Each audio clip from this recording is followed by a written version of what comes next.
पोषण की गारंटी देने वाला समग्र देश में पहला राज्य छत्तीसगढ़ बना। मनरेगा में 150 दिन की रोजगारी देने वाला भी सबसे पहला राज्य छत्तीसगढ़ बना। समग्र देश में मातृत्व के अवकाश की परिकल्पना छत्तीसगढ़ राज्य ने सेट की। पंचायत चुनाव में माताओं बहनों को 50% आरक्षण देने वाला पहला राज्य छत्तीसगढ़ बना। छात्रों को निःशुल्क लैपटॉप टैबलेट देने का प्रारंभ हुआ और एक छत्तीसगढ़ बिजली के अकाल से हमेशा पीड़ित था, वो पावर सरप्लस स्टेट बनाने का काम भी भारतीय जनता पार्टी ने किया। इसके साथ साथ पावर हब, सीमेंट मैन्युफैक्चरिंग का हब, इस्पात मैन्युफैक्चरिंग का हब, एल्यूमिनियम मैन्युफैक्चरिंग का हब, हेल्थ केयर की अच्छी सुविधाएं और डिजिटल क्रांति की शुरुआत भी भारतीय जनता पार्टी के शासन में हुई। आदिवासी अंचल जहां एक कॉलेज स्थापना भी बड़ा दिक्कत था, सरगुजा और बस्तर में 2 नए विश्वविद्यालय बनाने का काम भारतीय जनता पार्टी ने किया और दंतेवाड़ा जैसे सुदूर क्षेत्र में भी शिक्षा के नए मानांक गढ़ने का काम रमन सिंह के नेतृत्व में भारतीय जनता पार्टी ने किया। उसी कालखंड में 2 मेडिकल कॉलेज से वहां से बढ़ाकर हमने 15 तक पहुंचाए। मेडिकल के विद्यार्थियों की सीटों की उपलब्धि 100 से बढ़ाकर 1100 तक ले गए। इंजीनियरिंग कॉलेज 14 से बढ़ाकर 50 तक ले गए। पॉलिटेक्निक कॉलेज 10 से बढ़ाकर 51 तक ले गए। आईटीआई 61 से बढ़ाकर 176 तक ले गए। डेंटल कॉलेज 1 से बढ़ाकर 5 तक ले गए। नर्सिंग कॉलेज 1 से बढ़ाकर 84 तक ले गए। मैनेजमेंट के कॉलेज 2 से बढ़ाकर 16 तक ले गए और पशु चिकित्सा कॉलेज और कृषि कॉलेज 4 से बढ़ाकर 31 तक ले जाने का काम हुआ। परंतु बीच में भूपेश जी की प्रकृति है ऐसे, और ये तो मानना ही पड़ेगा, झूठा प्रचार करने में पूरे भारत में उनका कोई सानी नहीं है।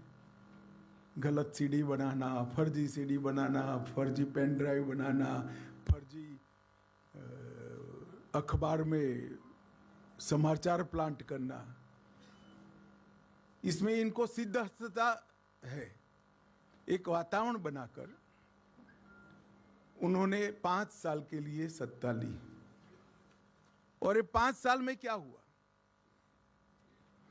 2000 करोड़ का शराब घोटाला हुआ, 540 करोड़ का कोयले के परिवहन का घोटाला हुआ, प्रधानमंत्री अन्न योजना में कोरोना के समय में हजारों करोड़ का घोटाला किया। और मैंने मेरे सार्वजनिक जीवन में कभी भी देश भर में कहीं पर भी और आज भी होने के बाद भी गोबर में कोई घोटाला कर सकता है ऐसी सक्षमता नहीं दिखी है। यहां पर गाय के गोबर में भी घोटाला करने का काम इन्होंने किया। 1300 करोड़ का गोठान घोटाला किया, 600 करोड़ का पीडीएस घोटाला, 5000 करोड़ का अभी तो शुरुआती जांच है महादेव ऐप का घोटाला, जिनके कारण उनकी नींद उड़ी हुई है। पब्लिक सर्विस कमीशन का घोटाला हुआ। प्रधानमंत्री जी ने गरीब आदिवासियों के विकास के लिए खदान से जो खनिज बाहर आता है, इसका एक हिस्सा डिस्ट्रिक्ट मिनरल फंड के लिए बनाया। इसमें से भी 700 करोड़ रुपए सरकार चाऊ कर गई।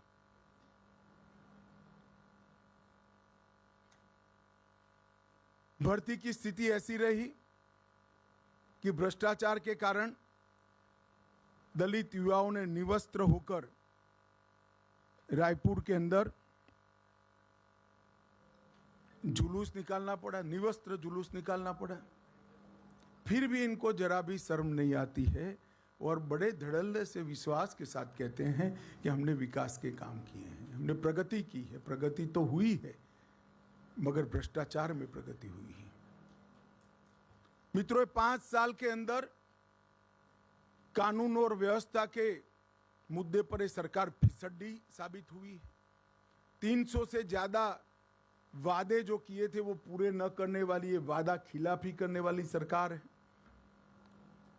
विकास को सर्वदृष्टि से अवरुद्ध करने वाली सरकार है। अरे, गरीब आदिवासी बहनों को चरण पादुकाएं देने का कार्यक्रम था, वो भी बंद कर दिया। तेंदुपत्रा संग्राहकों को बोनस बंद कर दिया।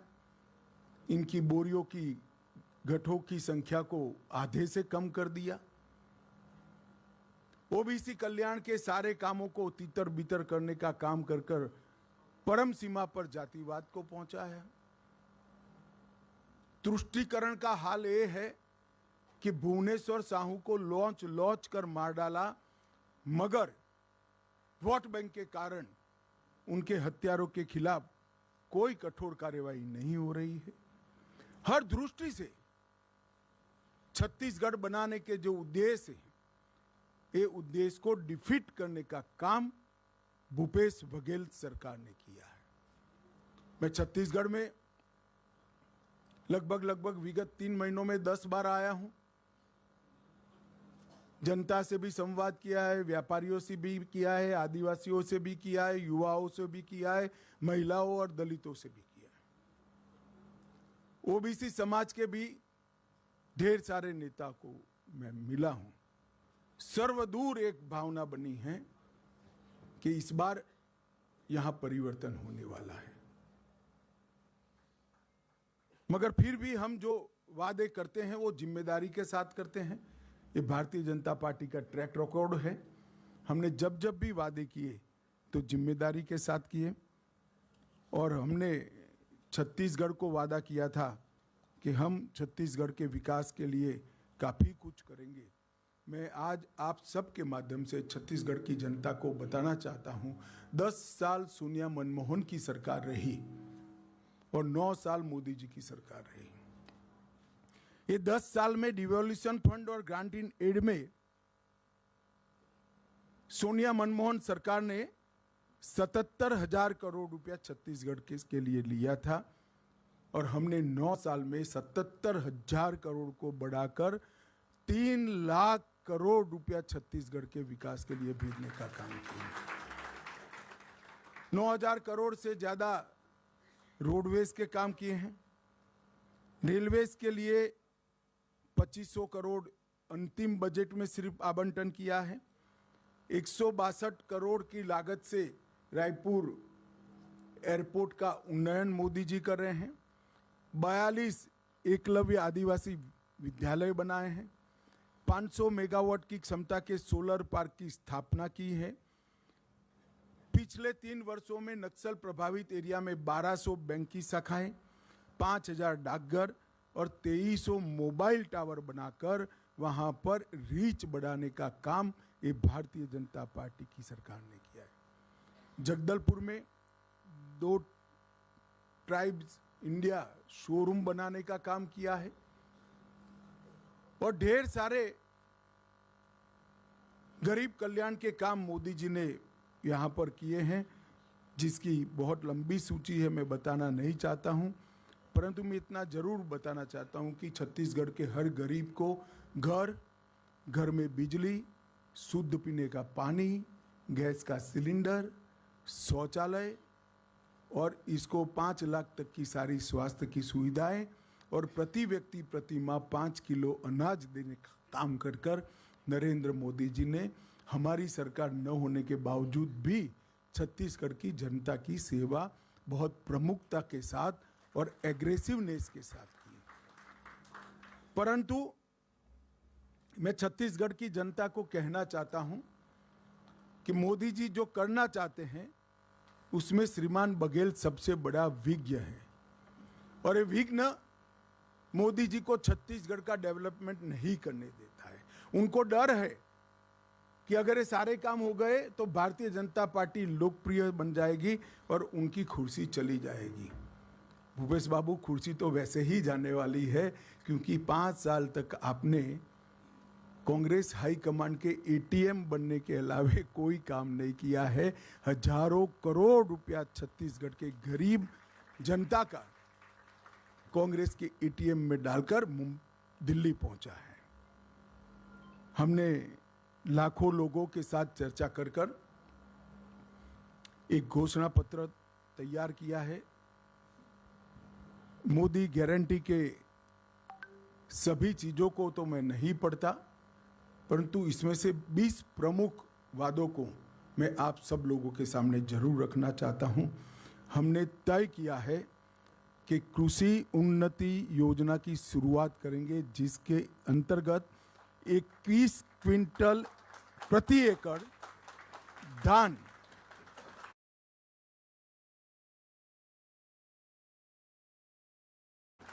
चिंता मत करो, मैं फिर से बोलता हूं, 21 क्विंटल प्रति एकड़ धान 3100 रुपये के मूल्य से हम खरीद करेंगे।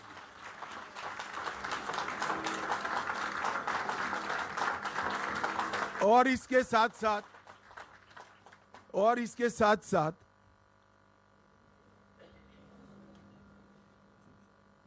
एक मुफ्त भुगतान उसका कर किसान को इसकी राह नहीं देखनी। मैं यहां पर एक स्पष्टता जरूर करना चाहूंगा छत्तीसगढ़ की जनता के सामने कि अभी 2700 रुपया जो मिल रहा है छत्तीसगढ़ की जनता को, इसमें से 2200 रुपया मोदी जी भेज रहे हैं और बघेल साहब 500 रुपया अंदर डालकर, वो भी लेट, 1 साल लेट, 500 रुपया डालकर 2700 रुपये की क्रेडिट ले रहे हैं। अब मैं बताता हूं 3131 रुपया भारतीय जनता पार्टी की डबल इंजन सरकारों का होगा और साथ में एक मुफ्त भुगतान भी हम करेंगे। इन्होंने एक नया बहाना बनाया है कि भुगतान नहीं करना है, खरीद नहीं करनी है तो बारदान की उपलब्धि नहीं कराते हैं। हम ये भी स्पष्ट कर देते हैं कि बारदान की उपलब्धि धान की खरीदी के पहले ही पर्याप्त मात्रा में कर ली जाएगी। इन्होंने वादा किया था हर महीना महतारी वंदन योजना के तहत हम महिलाओं को कुछ मुआवजा देंगे, नहीं दिया। हमने तय कर लिया है कि 12,000 रुपया सालाना हर विवाहित महिला को देने का भारतीय जनता पार्टी निर्णय किया। इन्होंने 5 साल तक सरकारी पदों पर भर्तियों में करप्शन नहीं हो पाया, इसलिए भर्तियां रोक दी। जब तक उनकी उगाही नहीं होती है भर्ती नहीं करते। इसके कारण भर्ती की स्पीड हो गई, मोल भाव देने वाला नहीं मिला तो भर्ती ही नहीं करना। इसके कारण ढेर सारे पद खाली रह गए। 1 लाख खाली पदों को सिर्फ 2 साल के अंदर समयबद्ध टाइम टेबल तय कर हम इसकी भर्ती करेंगे। 18 लाख प्रधानमंत्री आवास योजना के घर बनाएंगे और छत्तीसगढ़ के हर घर में निर्मल जल नल से पहुंचाने का हम कार्यक्रम करेंगे। इसके साथ साथ तेंदुपत्ता संग्रहण में जो मेरे आदिवासी भाइयों बहनों जुड़े हैं उनको बड़ा अन्याय हुआ है। हम प्रदेश में तेंदुपत्ता संग्रहण 5500 रुपया प्रति मानक बोरो में करेंगे। संग्रहण के मौजूदा दिनों में 15 दिन करेंगे, इसकी बढ़ोतरी करेंगे। चरण पादुका योजना फिर से चालू करेंगे और अतिरिक्त संग्रहण करने वालों को 4500 रुपये का बोनस भी भारतीय जनता पार्टी की सरकार देगी। भूमिहीन खेतीहर मजदूरों को दीनदयाल उपाध्याय कृषि मजदूर कल्याण योजना के तहत 10,000 रुपये की सालाना मदद करने का काम भारतीय जनता पार्टी करेगी। आयुष्मान भारत योजना जो मोदी जी ने देश के 60 करोड़ गरीबों के लिए इंट्रोड्यूस की है, हम प्रत्येक परिवार को 5 लाख की योजना तो देंगे ही देंगे, इसके साथ साथ 10 लाख तक का पूरा जिसको जरूर पड़ेगी इसका उपचार मुख्यमंत्री राहत कोष से किया जाएगा। क्योंकि ज्यादातर लोगों को 10 लाख के उपचार की जरूरत ही नहीं पड़ती है, तो प्रीमियम खर्च करने की जरूरत नहीं है। परंतु किसी को भी 5 लाख से ऊपर खर्च होगा, वो मुख्यमंत्री राहत कोष से देकर हम इस योजना को 10 लाख तक ले जाएंगे। प्रधानमंत्री जन औषधि केंद्र जो 90% से 30% सस्ती दवाइयाँ, जीवन रक्षक दवाइयाँ देता है, हम राज्य में 500 नए जन औषधि केंद्र खोलेंगे जिससे गरीब लोगों को सस्ती दवाइयाँ उपलब्ध कर सकें। हमें सुनिश्चित करेंगे कि पब्लिक सर्विस कमीशन की परीक्षा में पारदर्शिता होगी और इसको इस तर्ज पर करेंगे कि 5 साल में एक भी भर्ती घोटाला किसी के सामने नहीं आएगा। इसके साथ साथ भर्ती घोटाले में जो घपले करे हैं वो निश्चिंतता के साथ न सोए। आज से आप माला करना शुरू कर दो, सरकार आते ही आपके खिलाफ कठोर क्रिमिनल जांच की हम घोषणा करते हैं। छत्तीसगढ़ की उद्यम क्रांति के लिए डिटेल बाद में दिया जाएगा, परंतु जो युवा एक सीमा मर्यादा में नया उद्योग डालेंगे, इसको 50% सब्सिडी के साथ ब्याजमुक्त कार्यशील मूडी का हम भुगतान करेंगे। स्टेट कैपिटल रीजन एनसीआर की तर्ज पर रायपुर, नया रायपुर, दुर्ग और भिलाई नगर क्षेत्र को मिलाकर एक एससीआर बनाएंगे जिससे नगर आयोजन ढंग से हो और जमीनों की कालाबाजारी न हो। सेंट्रल भारत का इनोवेशन हब बनाने के लिए हम रायपुर में एक बहुत बड़ा इनोवेशन का केंद्र बनाएंगे जिससे कम से कम राज्य के अंदर 6 लाख से ज्यादा रोजगार उत्पन्न होंगे। रानी दुर्गावती योजना बीपीएल वर्ग की बालिकाओं के जन्म पर 1,50,000 रुपया उनको वयस्क होने पर मिले, इस प्रकार की हम रानी दुर्गावती योजना लेकर आएंगे। और माताओं बहनों को मोदी जी ने गैस का कनेक्शन दिया है। छत्तीसगढ़ सरकार 500 रुपये में गैस का सिलेंडर देने की भी घोषणा करती है। और इसके साथ साथ हम कॉलेज आने जाने के लिए डायरेक्ट बेनिफिट ट्रांसफर के माध्यम से मासिक ट्रैवल अलाउंस भी देंगे। जो मैंने आगे कहा, हजारों करोड़ का घपला घोटाला हुआ है। घोटाला किसने किया उसका महत्व नहीं है, जनता का पैसा है, पाई पाई वापिस खजाने में आनी चाहिए। हमारी सरकार का नीति है भ्रष्टाचार के खिलाफ जीरो टॉलरेंस का। भ्रष्टाचार के खिलाफ जांच आयोग भी बनाएंगे और क्रिमिनल इन्वेस्टिगेशन की भी हम शुरुआत करेंगे। एम्स के तर्ज पर Chhattisgarh institute of medical science CIMS, हर लोकसभा क्षेत्र में आईआईटी की तर्ज पर CIT Chhattisgarh institute of technology और हर संभाग में सिम्स, इसकी रचना कर कर पढ़ाई लिखाई, रोजगार युक्त पढ़ाई लिखाई और स्वास्थ्य की सुविधा दोनों को छत्तीसगढ़ सरकार ताकत देगी। दोनों सिम्स और सीट के मॉडल भी हमने बना लिए हैं कि वो किस तर्ज पर काम करेंगे और इसके मानांक क्या होंगे। इन्वेस्ट छत्तीसगढ़ सम्मेलन की शुरुआत कर कर वैसे भी इन्वेस्टमेंट आएगा, भ्रष्टाचार नहीं होगा, मगर फिर भी एकल खिड़की योजना शुरू कर कर इन्वेस्ट छत्तीसगढ़ सम्मेलन की फिर से शुरुआत कर कर हम इन्वेस्टमेंट को यहाँ लाएंगे। सरकार तुहर द्वार के माध्यम से लोकाभिमुख एडमिनिस्ट्रेशन की दिशा में हम आगे बढ़ेंगे। शक्तिपीठ परियोजना के तहत 1000 किलोमीटर लंबी शक्तिपीठ परियोजना छत्तीसगढ़ के 5 शक्तिपीठों को और उत्तराखंड के 4 धाम की यात्रा के तर्ज पर विकसित कर छत्तीसगढ़ को यात्रा धाम के क्षेत्र में, टूरिज्म के क्षेत्र में एक नई ऊंचाई पर ले जाएंगे। और सबसे अंतिम है, अयोध्या में राम मंदिर बन रहा है। 22 जनवरी को मोदी जी इसका प्राण प्रतिष्ठा करने वाले हैं। छत्तीसगढ़ के गरीब लोगों को रामलल्ला के दर्शन के लिए रामलल्ला दर्शन योजना भी हम लेकर आएंगे, जिससे रामलल्ला के दर्शन करें।